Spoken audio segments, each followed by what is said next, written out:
So in this video guys no, pag-uusapan natin tong comment no ng isang sa mga followers natin na si @japanvlog24 kasi sabi niya dito, boss, andito ulit ako kasi talo ko kahapon almost 20k. So paano mo ni-train sarili mo, boss, pagdating sa patience sa market, sa pag-aantay sa candlesticks, tsaka yung daily routine mo, boss, sa pag-aaral sa forex?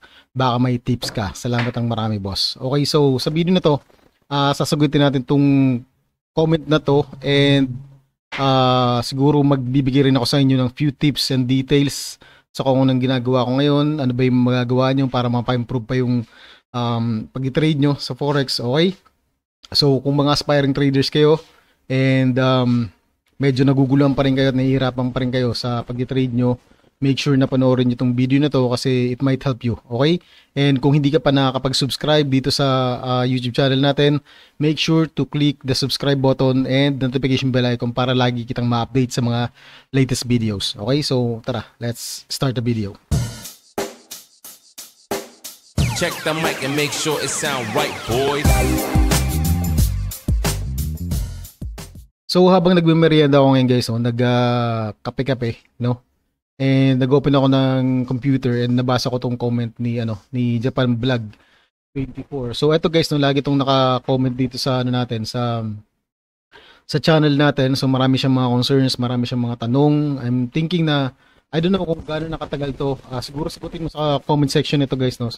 Siguro sagutin mo sa comment section nito, JapanVlog do, kasi gusto ko malaman kung gaano ka nakatagal nagdi-trade. Okay? And anyway guys, no, medyo pasensya na kayo sa paligid ko. Siguro marami kayong maririnig ng mga background na tunog ng manok, aso, kasi malapit yung bahay namin sa kalsada. So may mga dumadaan na mga sasakyan, kung ano-ano. So kaya paminsan tinatamad ako mag-vlog talaga guys, no, kasi nadidistract ako. So kapag na-distract ako at yung utak natin sumabog na sa kung anong gusto mo sabihin, nawawala ako. So kino-close ko. Marami ako actually ginawang sinimulang video pero hindi siya matapos. Okay, so pasensya na kayo guys, no. Pero anyway, yung mga past videos ko, marami naman kayo doon matututunan, no. Marami kayong mapupulot doon ng information, and especially dito guys, no. And yung last na video ko na create, kung napanood niyo yun guys, no, balikan natin. Kung pinanood niyo tong last video ko, which is eto guys, no. Eto how to read candlestick. Panoorin niyo to guys, no, hanggang sa last part niya. Kasi sa last part, kung uunawaan niyo siya ng maigi, merong information doon na magbibigay sa inyo ng idea para malaman nyo yung possible na maging move ng market on each and every day. Okay? Sa bawat araw, sa pagharap niyo ng chart. Okay? So ngayon guys, no, so sasagutin natin to, and random video lang naman to, hindi masyadong formal, no. Parang kwento-kwento lang talaga tayo dito guys sa natin sa content na to na ginawa ko, and hoping na meron kayong mapulit ng malaki dito sa video natin. Okay, so parang coaching session na rin to para sa mga newbie, no, na nandito sa community, sa channel natin na lagi naka-follow sa mga video. So eto guys, no, sabi niya, boss, andito ulit ako. Ulitin ko lang, boss, andito ulit ako kasi talo ako kapag almost 20k. Sobrang laki ng natalo niya, almost 20k. So I don't know kung how much, kung gaano kalaki yung trading capital niya, kasi 20k, kung titingnan natin, kung ang risk niya is around 2% per trade.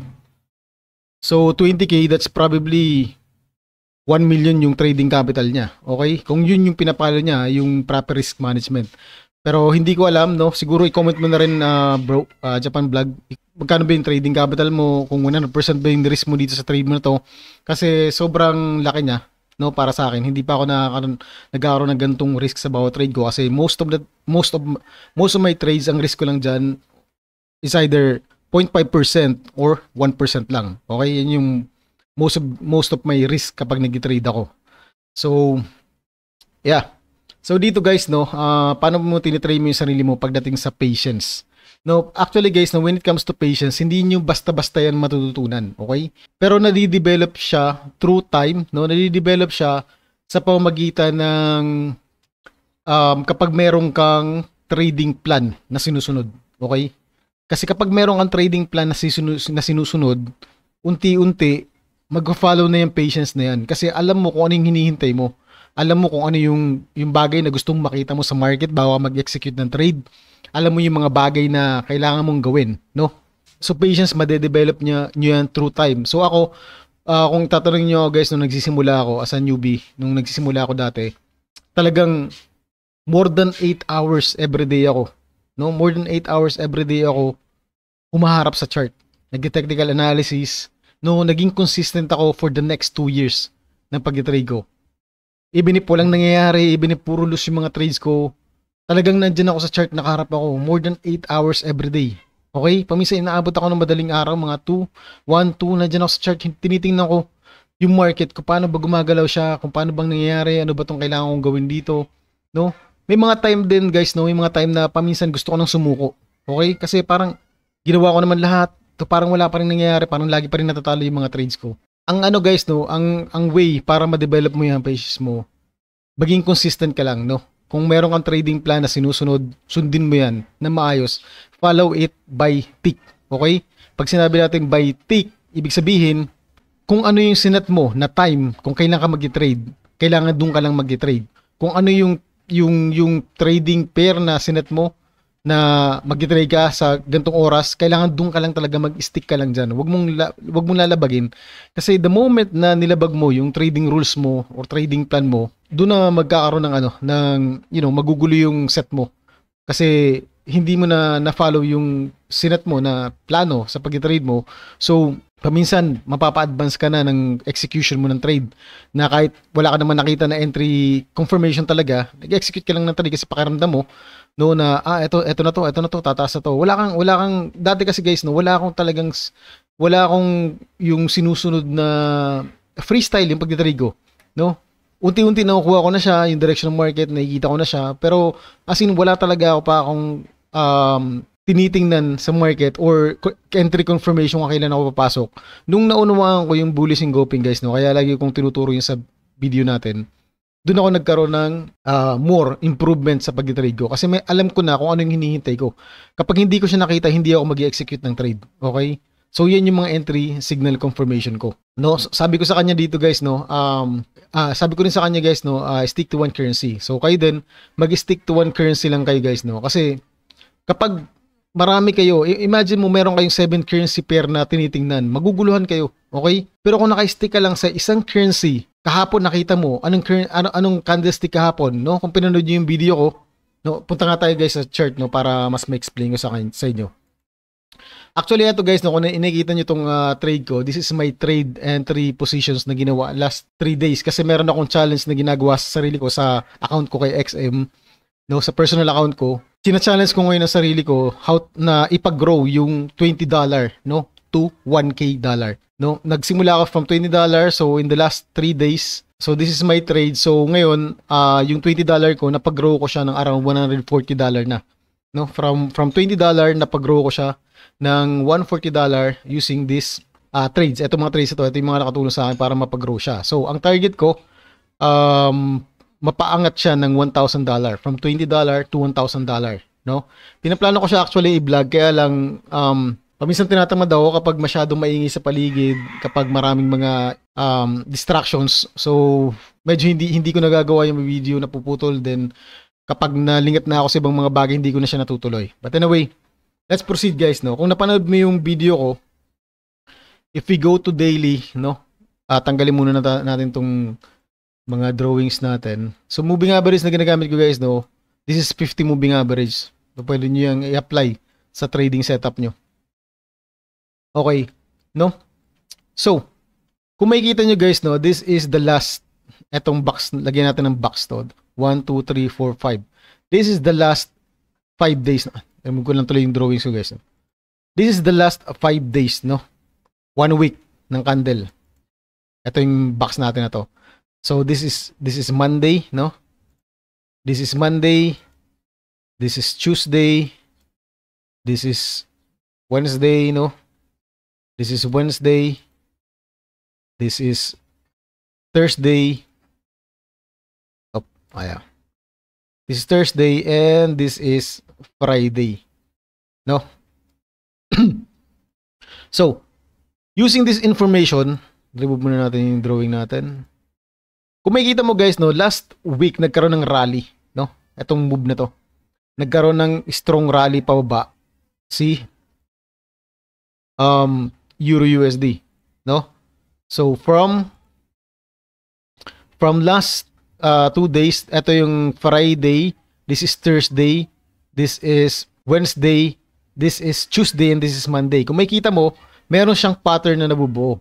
Kung pinanood niyo yung last video ko na ginawa, panoorin niyo to guys, no, yung last part, etong video na to, no? Etong video na to, highly suggest na panoorin niyo yung last part ng video na to. Okay? Kasi meron kayong doon yung makukuha yung idea na tinuturo ko ngayon. Okay? So makikita natin guys, no, after ng rally niya, no, etong strong move na to. Sa 1 week, isang candlestick lang yan. Okay? Ayan, no. Isang mahabang candlestick lang yan sa 1 week. No, I'm anticipating na ang susunod na candle is red pa rin. Pero bago siya makabuo ng isang red candle, kailangan niyo munang balikan to. Itong area na to. Gusto ko muna makita bumalik siya dyan, no? Bago ako mag-decide na totally full sell yung ititrade ko. So, kung makikita natin sa daily, after this strong rally, no, nagkaroon siya ng retracement. Monday, I'm expecting na pagpasok ng Monday, delete muna natin to. So I'm expecting na pagpasok ng Monday, no, akit siya dito sa taas. Oops. Wait. No, akit siya dito sa taas, no? Dito, i-retrace niyan bago magkaroon ng movement pababa. Yan yung in-expect ko sa kanya. Pero, ang nangyari guys, no, hindi siya totally umakyat dito sa zone na to, sa area na to. This is my point of interest. Pero, nung nakita ko to Monday na to, no, nakita ko siya Monday, red candle. So, minarkahan ko yung last low ng last daily candle.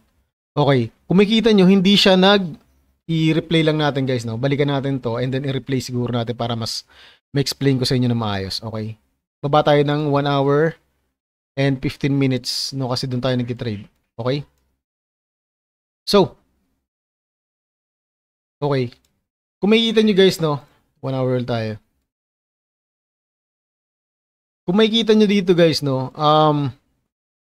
After this strong rally, no, pababa, I'm expecting na yung market, no, magre-retrace dito and we can find a sell opportunity. Okay? Kaya lang since hindi nga yun nangyari, pero nagkaroon siya ng movement pa rin. Okay? So, pagpasok ng Tuesday, this is Tuesday.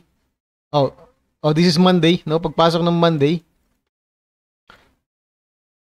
kung makikita nyo guys, no, ang expectation ko sa kanya is umakyat muna dito, tsaka mag-sell. Kaya lang since hindi siya nangyari, dito siya naglaro, so nagkaroon siya bali ng parang consolidation. Okay? So, I don't take a trade sa mga oras na to kasi wala ako sa kanya nakikitang trade entry signal. No, even if we go down to 15 minutes, wala kang makikita. So, nag-trade ako during London session. Wala akong nakita sa kanya na entry signal confirmation para mag-take ako ng trade ko sa kanya. Okay? Nang malinaw, as in malinaw talaga. So, pagpasok ng Tuesday, so, sinek ko lang yung market. Naghintay ako. Patiently waiting. Pagpasok ng Monday, pagpasok ng Tuesday, okay, so nag-retrace siya dito, no? So, hindi pa rin ako makapag-decide na mag-take ng trade kasi wala ako nakikitang confirmation para mag-take ako ng trade. So, hindi ako nag-take ng trade talaga. So, nag-wait ako kung anong magiging next na mangyayari sa kanya. Kasi ang hinihintay ko is umakyat muna siya dito sa area na to. Dito sa zone na to. As long as hindi ko siya nakikita dyan, no, makyat, hindi ako mag-sell. Hindi rin ako makapag-decide mag-buy kasi nga strong bearish movement tayo, strong rally tayo pa ba. So hindi ako makapag-decide na mag-buy sa kanya. Okay?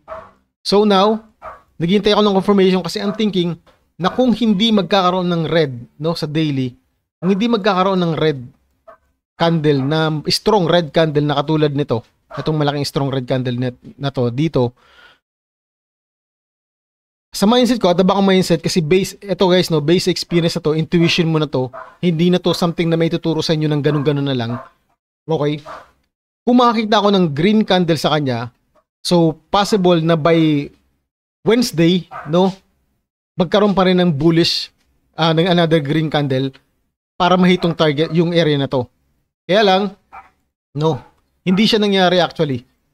So, let's play out. Kung nakikita niyo guys, no, nagkaroon siya ng wick sa baba, hindi niya rin binasag, no? nung nakita ko to guys, no, minarkahan ko automatically yung zone na to kasi alam niyo naman guys, nag-trade ako by zone, no? Sa mga naka-follow sa channel natin. So minarkahan ko yung area na to and then nag-wait ako patiently kung ano mangyayari, okay? Hindi pa rin ako makapag-design mag-buy, okay? Kasi nga strong bearish tayo, possible na ma-fake out lang ako pag nag-check ako ng buy, pag nag-take ako ng buy, okay? So I'll mark this zone and then dito sa area na to, I think sa 1 hour, something nakakita ko ng zone dito na possible na akyatin ng market. Okay. Okay. Nakita ko to guys, no, merong supply area dito sa taas. So minarakan ko rin siya as may key zone. So minarakan ko to as may key zone. Okay, so kung lalagyan natin to ng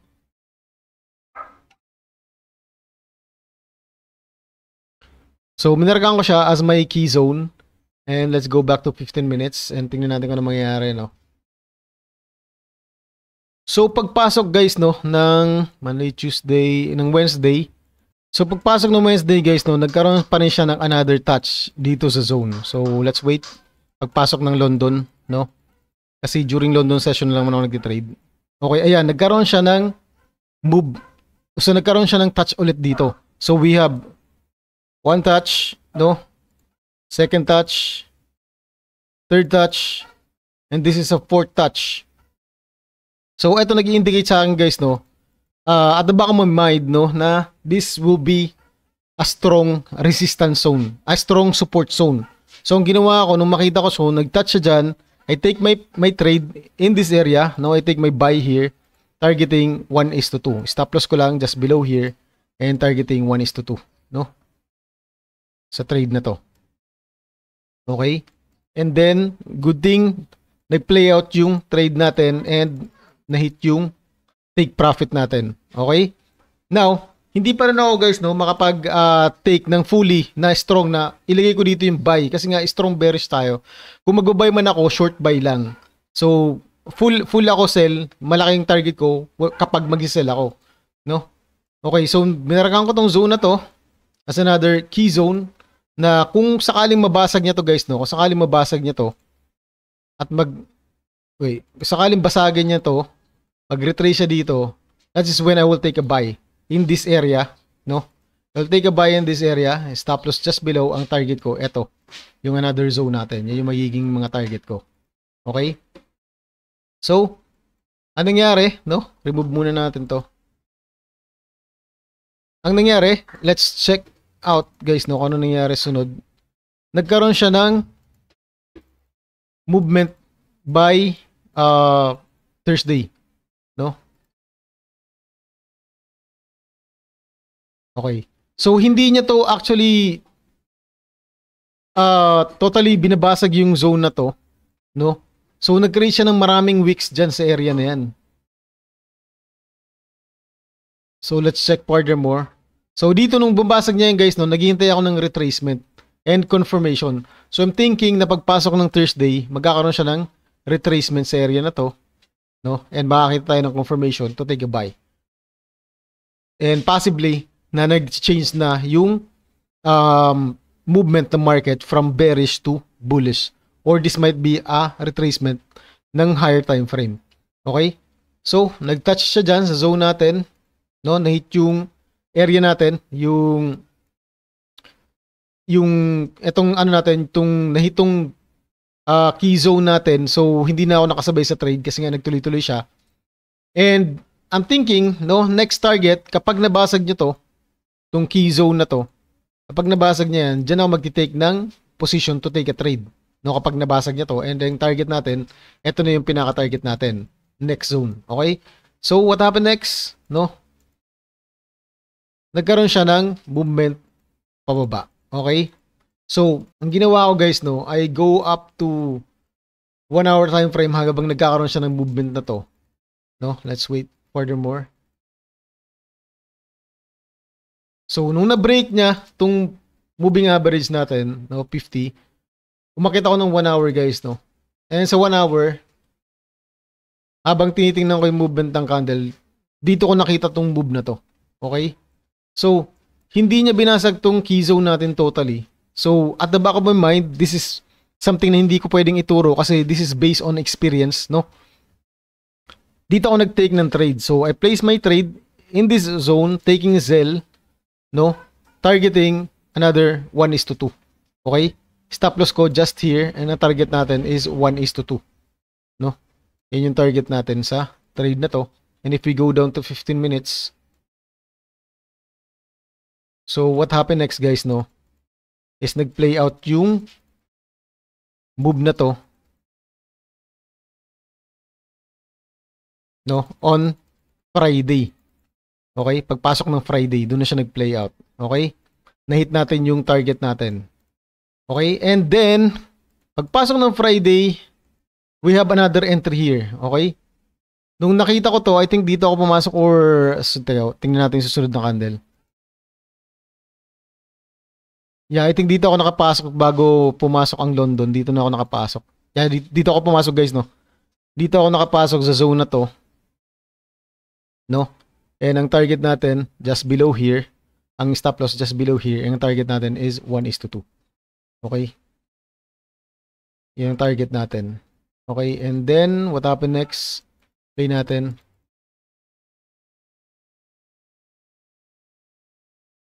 So, na-hit natin yung target natin. Okay? Pagpasok ng London. So, eto guys, no?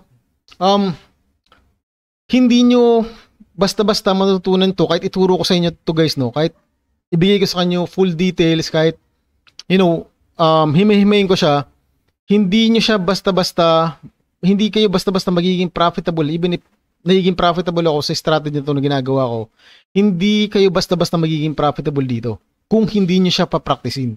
Okay? So, kailangan nyo siyang practicein araw-araw, ulit-ulitin mo siya, maging consistent ka sa kung ginagawa mo. Hindi pwede yung may nakita kang strategy doon, susubukan mo, o may nakita ka na naman another strategy, susubukan mo na naman, may nakita ka na naman strategy, susubukan ka mo naman, so paulit-ulit ka lang sa ginagawa mo, pabalik-balik ka lang sa umpisa. So, kailangan mong masterin kung anong strategy na meron ka. Kasi kapag na-master mo yan, malalaman mo na guys, no, magiging malino na sa'yo ng possible na mga movement ng market na, oy, teka, hindi mo na ako magtitake ng trade na to kasi hindi ko pa nakikita yung hinihintay ko. So, yun lang guys, no? I guess, hanggang dito muna yung video natin kasi parang medyo napahaba na yata yung video natin. So, you know, talagang pag nag-explain ako guys, no, talagang, lalo kapag excited ako mag-explain, talagang, you know, napapahaba na parang nagkukwentuhan lang naman tayo dito guys, no? This is just, type of coaching na rin sa inyo, sa mga newbie. Okay? Kasi, nung nagsimula ako guys, no, kung meron lang ako nakakausap na tao, meron akong kakilala o tao na mag-guide sa akin, siguro mas napabilis yung learning curve ko sa pag-trade. Wala akong fund dati guys, no, para makapag-purchase ng mga trading courses. Okay, kung meron kayong fund to take trading courses, make sure na legit yung course na titake nyo. Okay? Kasi yan yung magiging fuel nyo para mas mapabilis yung trading journey nyo. Okay? So, sabi ko nga sa inyo, it took me 3 years, no, para makuha ko yung aha moment ko. Kung meron sa inyo nag-guide sa umpisa, no, might be months lang or just a year, makuha mo na yung aha moment mo sa pag-trade. Okay? So, yeah, I guess that's it for this video, guys, no, and hopefully na kahit pa paano yung mga video natin makatulong sa inyo ng malaki and makatulong sa trading journey nyo. Okay? So, yeah. So, I guess that's for this video guys and thank you so much for watching. God bless sa lahat.